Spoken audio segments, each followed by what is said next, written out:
So Chris, the Rising Pints actually did our first gig as a five-piece band at Santa Barbara. Do you remember that? Absolutely. I remember meeting you guys and talking about setting things up and, planning your first gig. And I think you guys played a bunch of times, right? Oh, we did. We played Yeah, a you bunch were of regulars. times. That was the first time that really stays in my memory.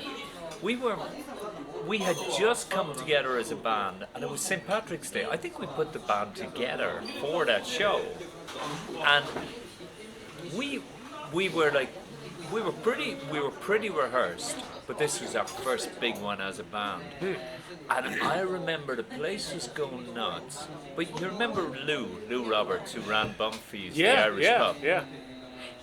I think it was the first time I ever met Lou. And Lou became quite important for me later. But in the middle of the show, Lou walks up through the audience. It was a crowded place. He walks up with this little green scarf, comes up, and we're singing some songs, and he puts it around my neck. He gives me a kiss on the cheek. And I still remember that so vividly. Oh, that's awesome. Santa Barbara was a cool place. Santa Barbara was like the hub of Nagoya at the time.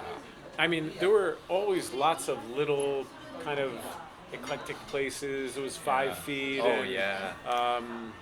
There was a place down in Kanayama, Canal Street. Right? Yeah. And there were a bunch of smaller places, but that became kind of like the first big gaijin, Western style restaurant. And they had great food, and they had foreign staff. I had actually hired a lot of the staff in Canada when I was in Canada working, and sent them over there. And it was like, for me, it was really a great. It was a cool place. Yeah. And the location right there. Like, what were you, like 100 meters from the temple? It was 100 meters from the temple, and it was literally in front of the what exit? Osu Cannon subway exit. You were right at the station. And, I mean, that was a natural area for people to go to anyway. Yeah, it had an outdoor area covered in the winter, and it was a great place. I mean, I think it was a great kind of breeding ground for live music as well. Cool. Yeah. Well, thank you for setting it up and all the other stuff. Yeah.